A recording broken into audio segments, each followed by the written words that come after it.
A paz do Senhor, meus irmãos, sejam muito bem-vindos de volta ao canal Nefesh Haim. No vídeo de hoje, vamos iniciar o versículo 2 do capítulo 1 de Gênesis. Assim diz o versículo 2 do livro do Bereshit.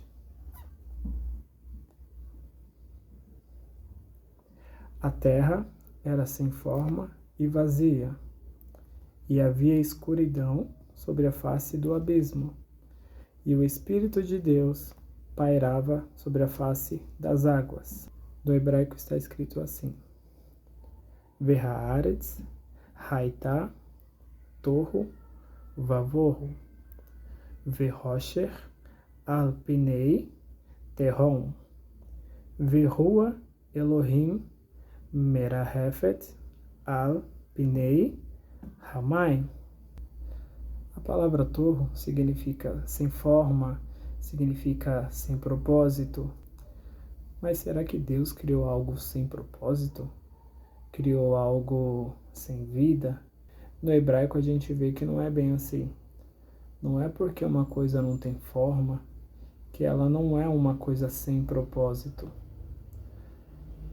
Esse sem forma, que é descrito aqui como torro do hebraico, sem forma, né? Sem um propósito, é a perspectiva de Moisés quando escreveu o Bereshit. Imagina Moisés, através da revelação do Espírito Santo, vendo o Senhor construindo a terra e vendo um planeta sem o sol, sem as nuvens, sem animais, sem pessoas, sem florestas, sem peixes, sem aves, sem aquele céu azul, sem as nuvens brancas, sem o mar, sem água doce, sem nada. Imagine você conhecer o mundo como é hoje, as belezas que o nosso mundo tem hoje, e ser levado para uma revelação do próprio Deus de como era antes de não ter nada disso. Apenas a escuridão, apenas o grande abismo e somente isso.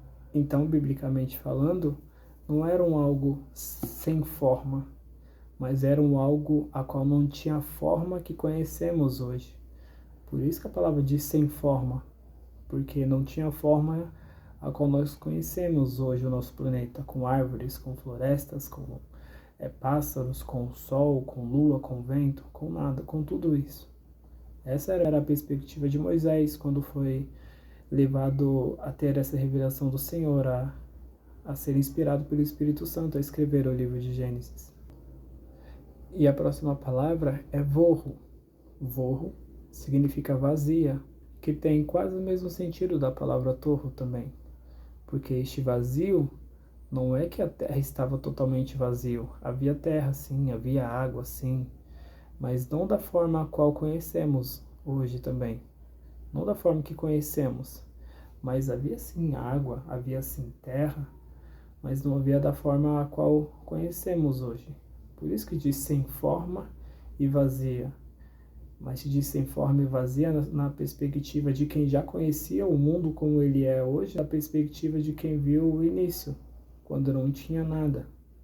Por isso essa expressão, sem forma e vazia, que podemos colocar também que a terra era inóspita, era inabitável, pois ainda não tinha porte, não tinha nenhuma base para a vida, para a vida qual conhecemos hoje. Sabe? Deus, quando criou a terra, ele criou um lugar totalmente diferente do seu céu, que é o céu da glória do Senhor, que é o céu onde o Senhor está, que é o céu onde toda a hierarquia de anjos está glorificando o Senhor, exaltando o Senhor, rendendo graças ao Senhor. Um céu onde a glória do Senhor ela invade todo lugar, ela domina todo lugar, onde havia os seus anjos dizendo santo, santo, onde havia música, onde havia adoração, onde havia santidade, onde havia uma organização, onde havia amor. Mas ele não criou a terra para ser sem forma, para ser vazia, para ser inóspita, para não ser habitada.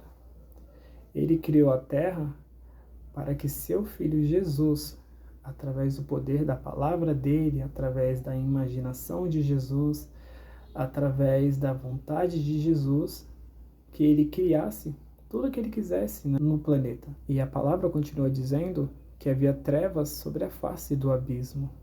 Essas trevas não são a ausência de luz que conhecemos hoje. Esse tipo de trevas são trevas, né? Vamos colocar uma escuridão. É uma escuridão a qual ela é muito espessa, ela vai além do que a escuridão de um apagar de luzes, sabe? A escuridão de um céu sem estrelas, sabe? Vai muito além disso.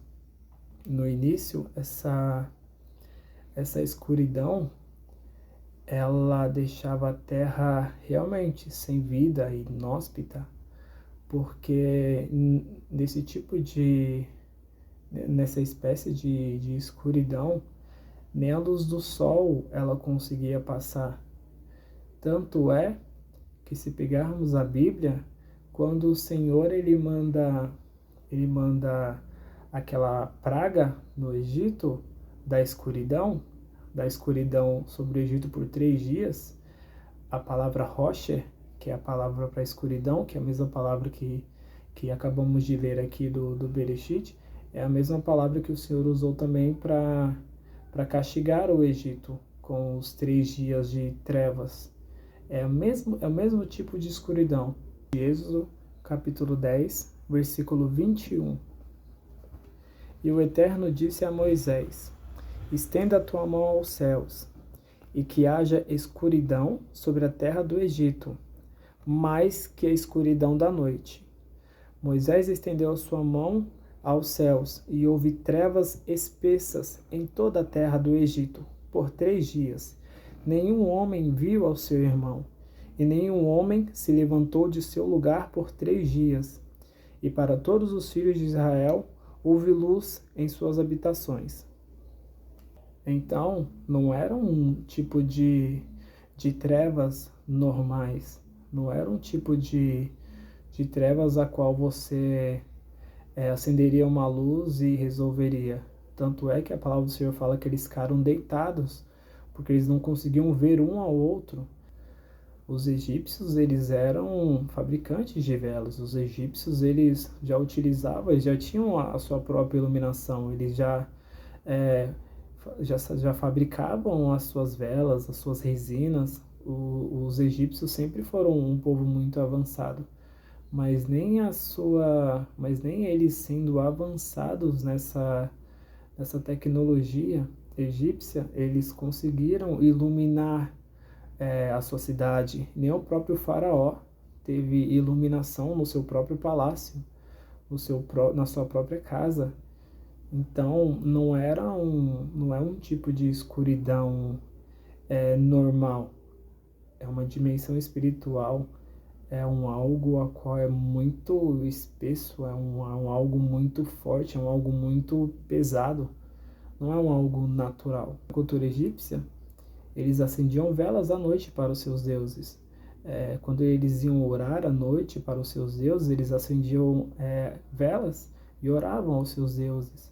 Ou só acendiam velas e consagravam elas aos seus deuses, sabe? E deixavam lá num canto lá.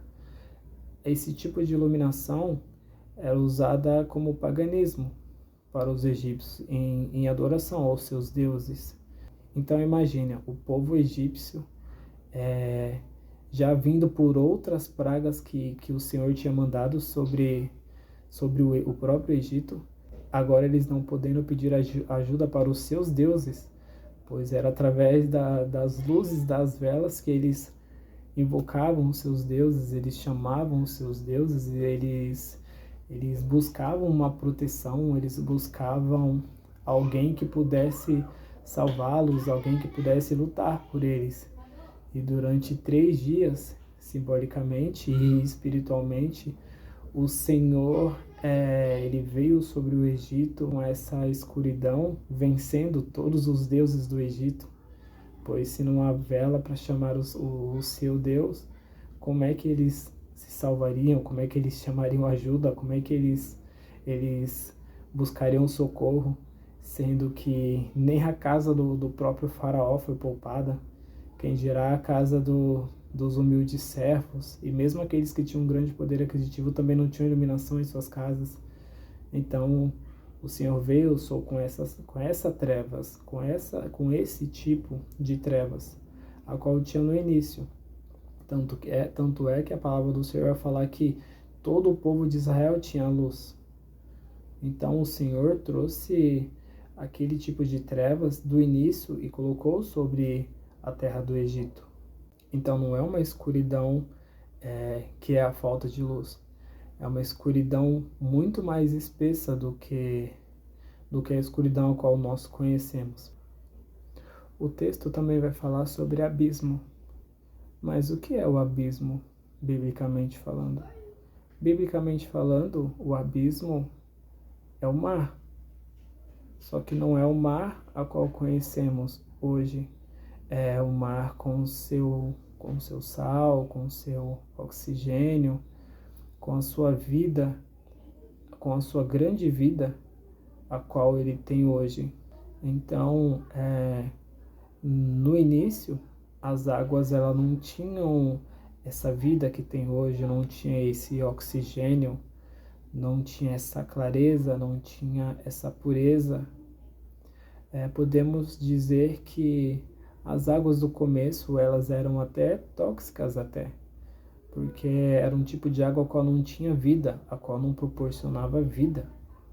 Esse terrom, que é a palavra usada para abismo, significa isso, uma água tóxica, uma água sem vida, uma água sem propósito, uma água vazia, um terrom junto com o torro e o vorro, sabe? Uma água sem forma, uma água sem vazia, uma água sem um propósito, uma água sem uma definição, mas sobre esse lugar sem forma, mas sobre esse lugar vazio, mas sobre esse lugar sem propósito, sobre esse lugar sem vida, sobre este lugar cheio de trevas, nesse lugar sem vida, nesse lugar inóspito, nesse lugar inabitável,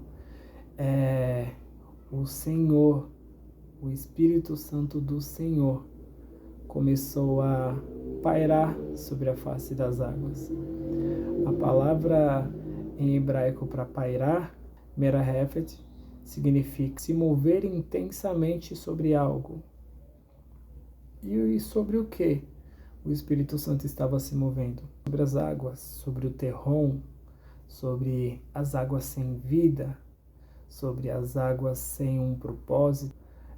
Podemos trazer no sentido bíblico esse se mover sobre algo como uma ave que está chocando os seus ovos, sabe? Está ali chocando, está ali esquentando, está ali cuidando, está ali zelando para que aquele seu filhote ele saia do ovo e venha para a vida, sabe? É nesse sentido esse merahefet. O Espírito Santo ele não estava só andando sobre as águas, ele só não estava parado sobre as águas, ele não estava sentado sobre as águas, ele estava sobre as águas se movendo intensamente, preparando a vida, preparando vida para a água, preparando vida para a terra. Ele estava preparando todo o planeta para tudo que ainda havia para ser criado. Então o Espírito Santo estava ali gerando vida na terra, gerando vida na água, gerando vida no planeta. Merahefet é escrito pela letra Men, a letra Reish, a letra Het, a letra Fei e a letra Tav. A letra Men significa água, significa caos. A letra Reish significa primeiro, significa cabeça. A letra Het significa separar, significa cortar, significa cercar. A letra Fei significa abrir, significa falar, significa palavra.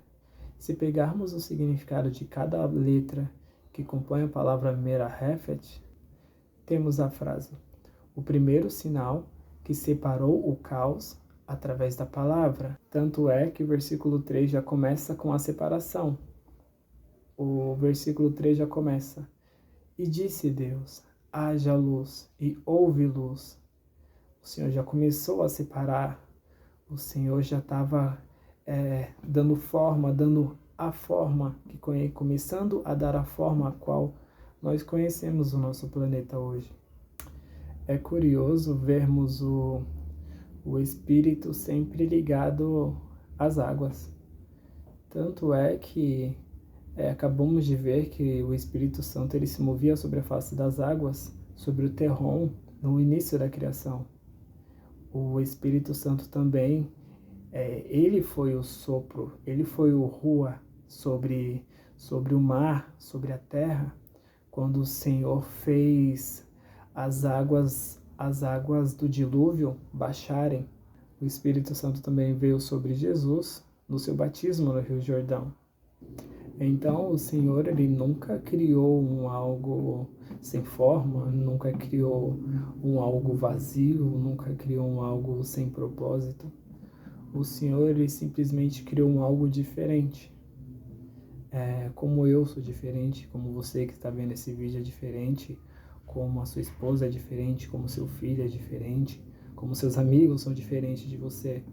O Senhor, ele criou pessoas diferentes, ele criou coisas diferentes, criou pessoas, criou animais, criou aves, mas não é porque temos formas diferentes, não é que às vezes as pessoas nos acham vazios, não é porque muitas das vezes não vem vida na gente, que não somos aquilo, sabe?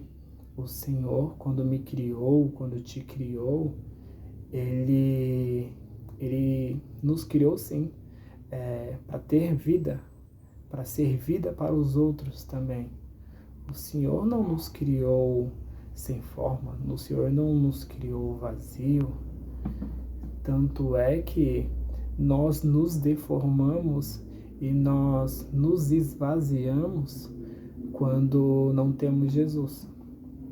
Quando não temos o Espírito Santo se movendo dentro da gente, quando não temos o Espírito Santo se movendo na nossa casa, no nosso trabalho, na nossa empresa, nós mesmos nos esvaziamos do Senhor quando nos afastamos do Senhor. E isso sim é ser sem forma, isso sim é ser vazio. O Senhor nos criou para sermos vida. O Senhor nos criou para darmos vida, para sermos vida. O Senhor nos criou para fluir águas da vida através de nós, através do poder da sua própria palavra. Então, o Senhor nos criou sim para um propósito, para um povo, para um lugar específico, a qual o Espírito Santo vai nos direcionar, a qual o Espírito Santo vai nos mover, a qual o Espírito Santo vai fazer através de nós gerar vida, através do poder da palavra do Senhor, para que haja a luz dentro de nós e através de nós. E por hoje ficamos por aqui. Se você gostou desse vídeo, gostou desse conteúdo, deixe seu like, se inscreve no canal, que isso ajuda muita gente. Vamos rumo aí aos 100 inscritos, em nome de Jesus. Vamos fazer com que canais como estes, a qual eu me esforço para trazer a palavra do hebraico, a palavra do Senhor, do original, da melhor forma possível, sabe? Com o intuito de se aprofundar mais na palavra do Senhor, não que a nossa tradução, como eu disse no primeiro vídeo, ela não seja ruim, ela não seja uma tradução boa. Sim, ela é uma tradução muito boa, mas o hebraico, quando você usa a pictografia, quando você usa a cultura, ela é diferente. Ela faz você avançar mais. Deus abençoe e até a próxima.